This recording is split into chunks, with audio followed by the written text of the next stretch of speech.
Good morning or good afternoon, depending on where you are joining us from. Another Canvas live stream. And we do want to apologize. There have been a number of technical issues this morning getting us started here on the platform that we use to stream all of these live streams. And it's been a few weeks. So we're jumping back in with a global and product solution called Catalog. And we're reimagining the future of education with that specific tool. For those of you that don't know, Canvas Catalog is a tool that can be used with Canvas, and I'm joined by my good friends, Sid and Graham. Graham's a senior solutions engineer, and Sid, our senior director of global product. Thank you guys so much for joining us today on the live stream. It's always fun to talk with folks. Obviously, I'm in the U.S. It's about 9:35 where I live. Graham and Sid are well into their Tuesday. Across the pond there. So I'm super excited to hear more about Catalog. I can be honest with both of them and a lot of our viewers out there that Catalog isn't a tool I'm overly familiar with. And it's one of those, I think, hidden gems that a lot of folks don't know a whole lot about. Was exposed to it briefly as a principal learning consultant here with the company, but it's not something we used as a client. So I'm excited to kind of learn more with you guys and dig in. If you have comments, questions, suggestions, please make sure you throw those into the comments section on whatever platform you might be watching. We will be re-uploading this video through all of the content channels live on Facebook, YouTube, LinkedIn, all of the things. So stand by for those as well. Make sure you like, share, and retweet so those in your network can also see all the fantastics goings on with Sid and Graham. So Sid, I'm going to turn it over to you and let you share your screen a little bit so you guys can talk about Catalog.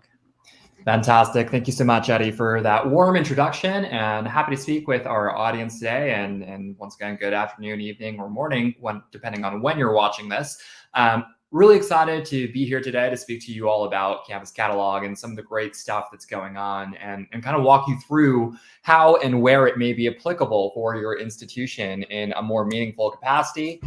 So as Eddie alluded to, Graham and I are both live here in not London. I'm in London. Graham is up north somewhere in England, and I will let him share that a little bit later. With that being said, we're going to run through just a handful of slides before I let Graham really dive into the product and show it in a more meaningful capacity. And Graham, please let me know, are you able to see my screen? I can see your screen just fine. Perfect. So the title of this live stream is Reimagining the Future of Education, right? Realistically, what we're seeing inside of education here at Instructure is a bit of a paradigmatic shift that is occurring associated with the way that higher education institutions and even K-12 institutions are intersecting with learning, right? We're seeing a large trend that is slightly precipitated and accelerated by COVID, but more and more institutions are engaging with learners in a strictly online capacity. And that's where Catalog and Canvas can be a really powerful combination of tools to facilitate learning in a different format and or capacity. And that's what we want to talk to you a little bit about. And we're going to start talking about the higher education shifts that we're seeing that are really pushing some of these institutions towards being online. And this is a lot of the a lot of the data that I'm going to share with you are actually pre-pandemic data, so from 2019 and earlier. But what we've seen historically has been a trend of a lot of institutions facing some budgetary pressures precipitated by fewer and fewer students attending institutions in person and actually pursuing degrees of like bachelor degrees, associate's degrees, or masters and even PhDs, right? This has been a challenge for a lot of institutions across the globe that are somewhat reliant on tuition money and are not receiving a lot of government funds at the end of the day.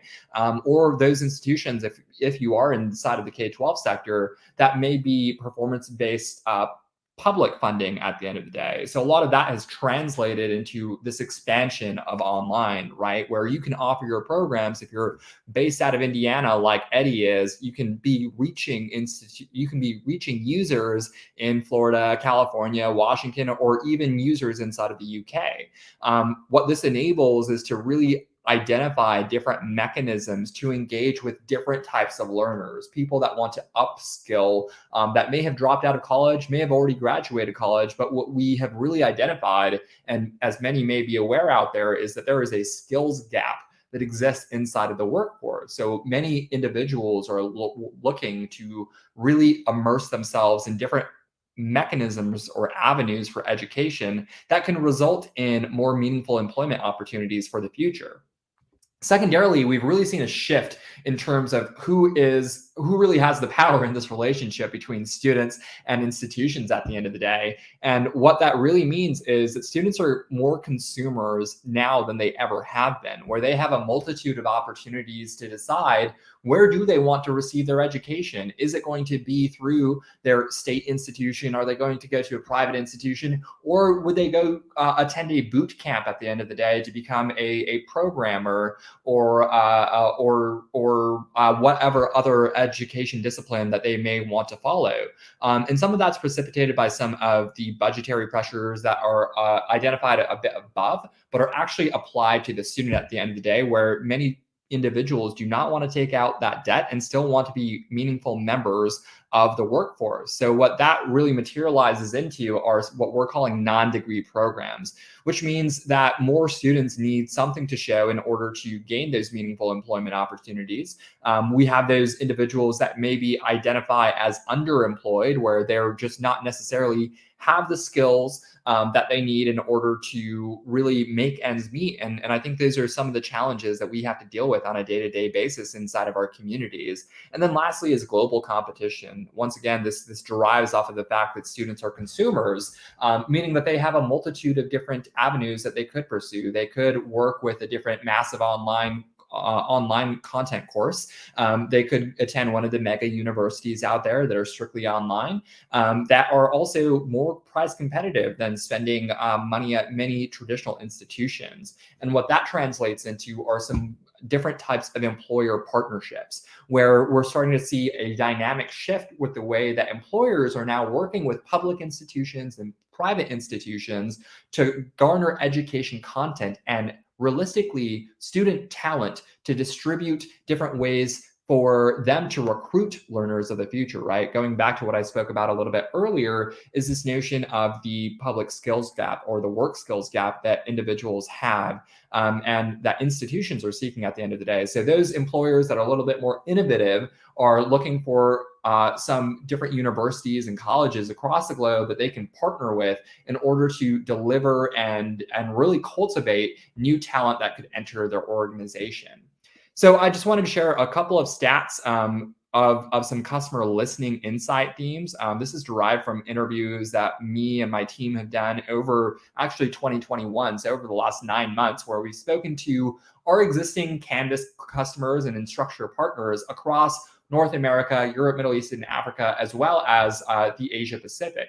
And what we're hearing from these universities unanimously is that they are actively engaged in identifying opportunities for non-traditional learning, right? And this is realistically, it could be anything from offering a course that could be how do you master Microsoft Office, to a course about big data or virtual reality or augmented reality or artificial intelligence, right? But many universities are kind of gleaning on to this notion of how do we facilitate better interaction with these types of users. Similarly, there's a unanimous consensus that these institutions want multiple technologies to really intersect and benefit their institution. And they do prefer Canvas at the end of the day to be the hub for learning technology, which is why Catalog, which you'll see in a little bit, has become a preferred learning technology for those institutions. I'm not going to read all of these stats to you, but hopefully you'll be able to pick up on them later when you're able to review this. But the big thing that I do want to take away here is this notion that we're seeing more institutions as well as learners identify that there needs to be some sort of transition inside of the learning process. And that's where Catalog can really be a great mechanism to drive things forward for those institutions, so they can offer things like certifications, credentials, micro-credentials, badges for users that kind of disseminate some of the complexities that may derive inside of traditional technologies, where we're really hoping to solve these as Instructure and through the association with Canvas to really alleviate some of the concerns that whether you're a K-12 school or a university or a private institution, that you're able to identify. So our plan when we think about Catalog, the objective that we have is create an offering that really solves for some of the education the educational challenges that have been precipitated by COVID. And we think that there are a wide variety of different institutions that fit this profile. So you have your traditional higher education institutions that may be offering continuing education to engage alumni moving forward. There's executive education for business schools. There are non-degree programs. And where we see this being a good fit for K-12 institutions in particular is around the notion of professional development, right? So our plan revolves around how do we build and deliver features that really identify and hone into what our customers and prospects have been seeking. This enables those institutions that may be more budget strapped because they're having fewer in-person enrollments, being able to generate new revenue opportunities for them to really dive into non-traditional learning. And what we want to do is integrate some of these with some CRMs, like Salesforce and HubSpot. We want to provide badging solutions through our partners like Badger from Concentric Sky. And we have our own tools of integrating with Portfolium. So how do you use evidence-based learning in a more meaningful capacity to distribute and showcase what you have learned, moving beyond and really lead inside of the space as it articulates. So I'm going to stop talking and actually turn it over to Graham, who can show you a little bit more of the solution and what catalog is. And hopefully Graham will be able to speak to a couple of use cases that clearly articulate what and where catalog is useful for. I think you're on mute. Should be able to hear me and see my shared screen. Perfect. Okay, so I think the thing is important is that catalog is designed for maximum flexibility. So this is a great way of being able to kind of get people into different Canvas courses. Because remember, behind all of what we see here, behind these listings, behind all that, that's Canvas. That's the engine that drives all of this. So all that pedagogical stuff, all those amazing tools, all those great learning experiences, that's all Canvas. Catalog provides you with some really key ways of being able to drive people to the courses in perhaps different ways than just having courses behind some kind of a single sign-on or something like that. So Catalog allows you to create these kind of public gateways. This is just an example that I've got from my own demo account. And I've just set this up as kind of a golf academy. So you can theme and make these catalogs look how you like. I've got a number of different options up here, for example. So this one's a slight variation. I've got another one here, which is finance, another medical tech.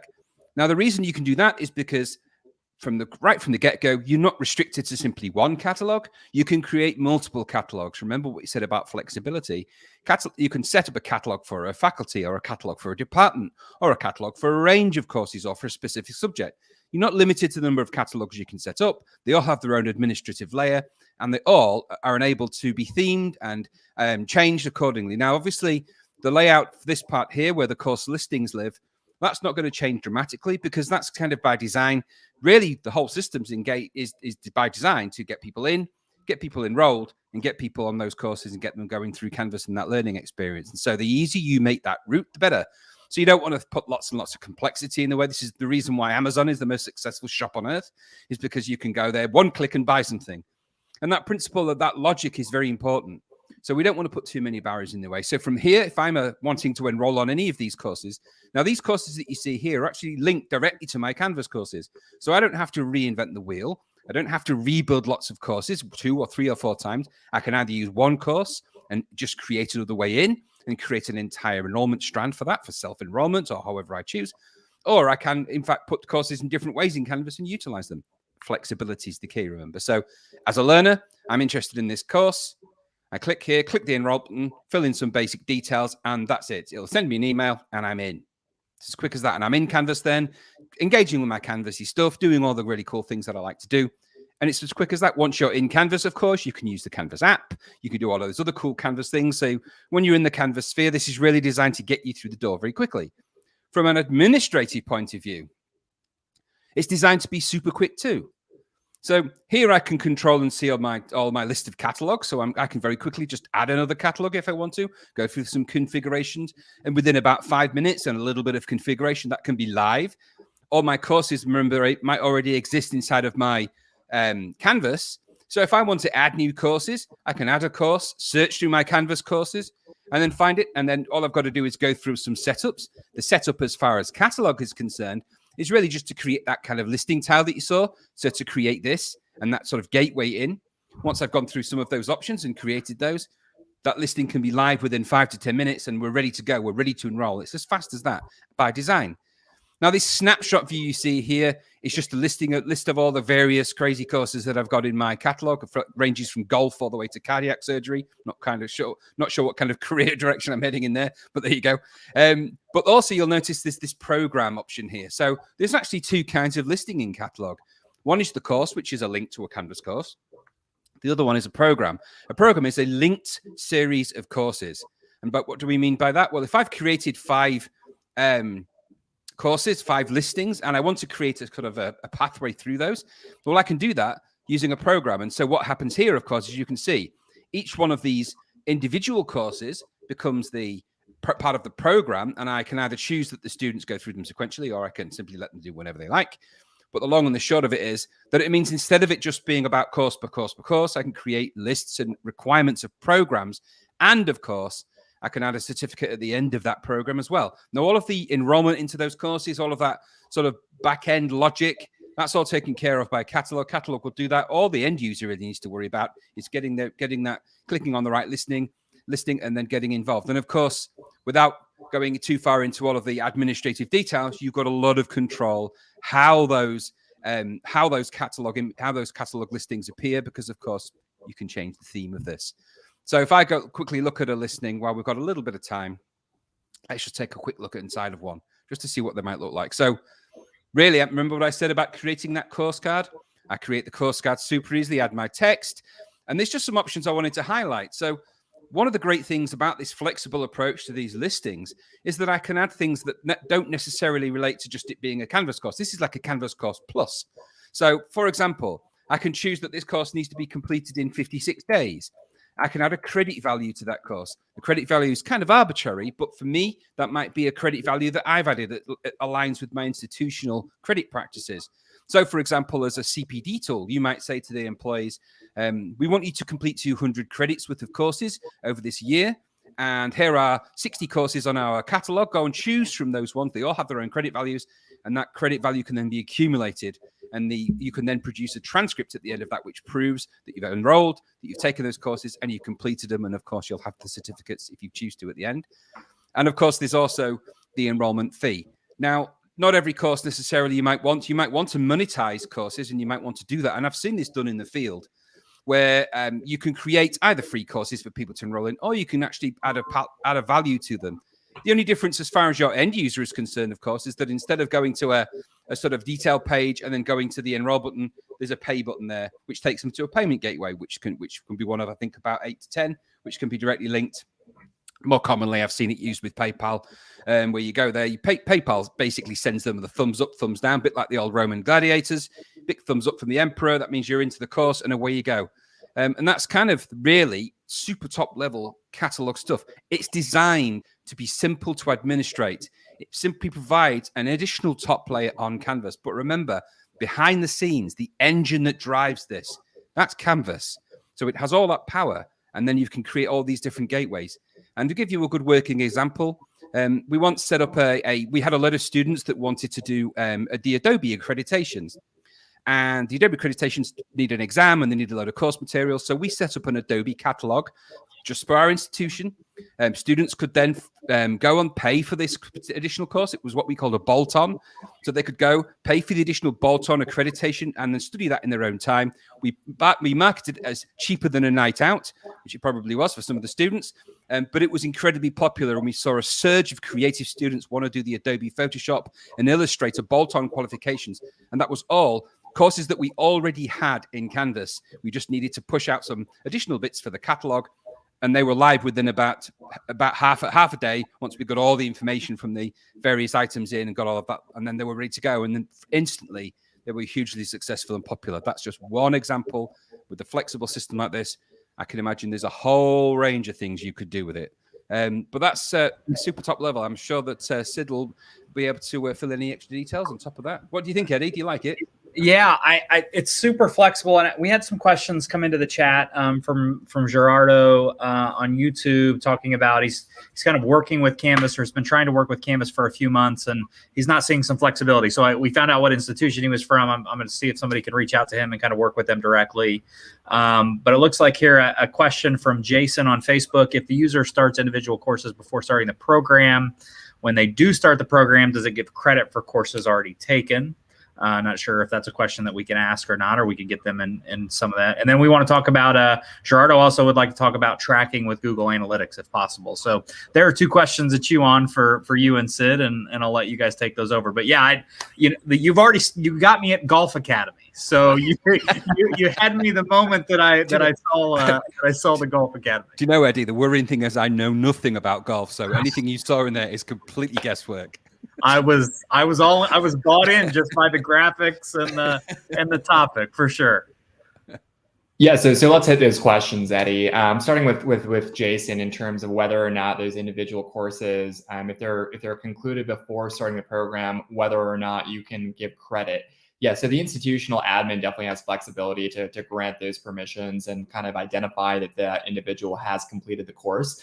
So something that does exist inside of the backend architecture to grant that credit moving forward, and so they can embark upon the program, right? So inside of Catalog, as Graham was alluding to, you can build out some of those prerequisite requirements in order to progress with the program. Similarly, there is like waitlist and exception criteria or different codes that institutional admins can certainly provide in order to alleviate some of those concerns if a student may have taken a course elsewhere, and they can kind of progress inside of that same vein. We had another question that popped in here that asked how much customization is possible for the certificate. So I believe that question is probably relating to the certificates that Catalog is able to grant on completion of a course or on completion of a program. So that's something that is on our roadmap right now. Right now, it's kind of base level customization that revolves around the name of the course, the name of the program, the certificate of completion. There's some level of customizability, but we want to extend that even further, right? And some of the recent work that we've done inside of Catalog is exactly reflective of that, where realistically, we know that the value that individual students are prescribing to is the value of the institution and the value of the brand of the institution, right? So we've recently added functionality where you're able to customize the emails and make sure that you're utilizing your verbiage, your nomenclature in order to interact with those students and prospective learners. Similarly, we'll be adding that type of customization flexibility into the certificates. You're already able to do some of that, as I alluded to, but we want to extend that even further. And I want to make sure that we went back to Gerardo's question as well around Google Analytics. Yeah, you can definitely add snippets of Google Analytics text. So I think that's just making sure that you have the right Google Tracker snippet code and embedding it into Catalog. So that's some back-end work that you would need to do. And I think the further into that certificate-based question is where does that criteria live? Essentially, is it in the settings in the Canvas course, or are there specific settings in Catalog? Yes, so there are specific settings inside of Catalog. Graham, I don't know if you want to speak to that, but basically you set up the rules at the end of the day. Got it. Yeah, so the certificates are actually keyed in on the module requirements from Canvas. So you create the module requirements as you would in an ordinary module for Canvas. So they must score at least this, they must have clicked on that, they must have done this, all of those things. Once those things are completed in a list, that's what Catalog is looking for. And the minute they do those and you've set that criteria, once they've completed everything, they'll get the certificate, but only when you say so. Awesome. So I have nothing but love for both of you for sharing this Catalog love. I honestly, it is something that I don't think I knew existed, but we just never really dove into it. But if I knew it was as flexible as what you were saying, we probably should have jumped on it in the first couple of weeks that we had Canvas. So I know there's still a couple questions popping in the chat. We will reach out. Somebody will specifically be reaching out to those folks for those institutions, and we'll get you some answers on how to get those things set up. Graham, Sid, as always, Love chatting with you. This session is recorded. It will just automatically show up from wherever you're watching it after it's over. It will be there to watch for the until the internet shuts down, I think, unless YouTube crashes in the next week and a half. But we're not sure that will happen. So it will always be there for you. We thank everyone for watching, obviously, from all across Canvas fam land. Make sure to share, like, retweet all of the things. If you have questions or comments, reach out to your CSMs, reach out to your sales folks, whoever's in charge of your district implementation of Canvas, and check out Catalog. Really cool tool. Thanks again, Sid and Graham. We appreciate you. Thanks, Eddie. Thanks, everyone. Appreciate it. Take care. Bye now.